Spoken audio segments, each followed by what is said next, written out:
मला खरंच माफ करा. नाथ महाराजांचा सेवक? कोणता सेवक? अरे माझ्याकडे पैसेच नाही, तर मी तुमचे पैसे देऊ तरी कसे? अहो आला तुमचा सेवक, व्याजासहित पैसे दिले. सर्व सेवक बोलवले रात्री सकाळी 4 वाजता नाथ महाराजांनी. का हा होता का, हा होता का? नाही, यातला कोणी नाही, कोणी नाही. शेवटी नाथ महाराजांना कळत नाही की कोणी पैसे भरले असतील. झाला असं, नाथ महाराजांची नित्यनेमाची ज्ञानेश्वरी होती. स्नान केल्यानंतर नाथ महाराज ज्ञानेश्वरीचं पारायण करण्याकरता बसले. आणि आपण करतो ना, वाचता वाचता एखादा माणूस माता माऊली दासबोध ग्रंथ वाचत असेल तर आपण कोटपर्यंत आलाय खून करून ठेवतो की नाही? तसं नाथ महाराजांची ज्ञानेश्वरी कोटपर्यंत आली, तशी खून केलेली होती. आणि नाथ महाराजांनी फक्त ग्रंथ उघडला.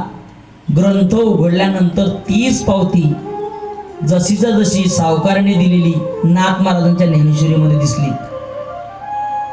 त्या पावतीवरती बुक्का टाकलेला आहे, तुळशीचे पानं ठेवलेले आहे. पावती पाहिली आणि लक्षात आलं, सावकार सावकार या इकडे, या या. तुम्हाला नाथ चोर वाटतो ना? या इकडे बघा, या.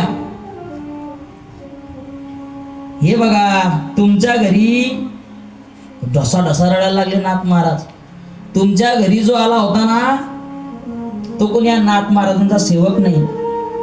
हे जग सर्व ज्याचं सेवक आहे, तो या जगाचा मालक पंढरीश पांडुरंग परमात्मा तुमच्या घरी आला आणि त्याने तुमचं कर्ज नील केलं. ऋण फेडण्याकरता देव आला.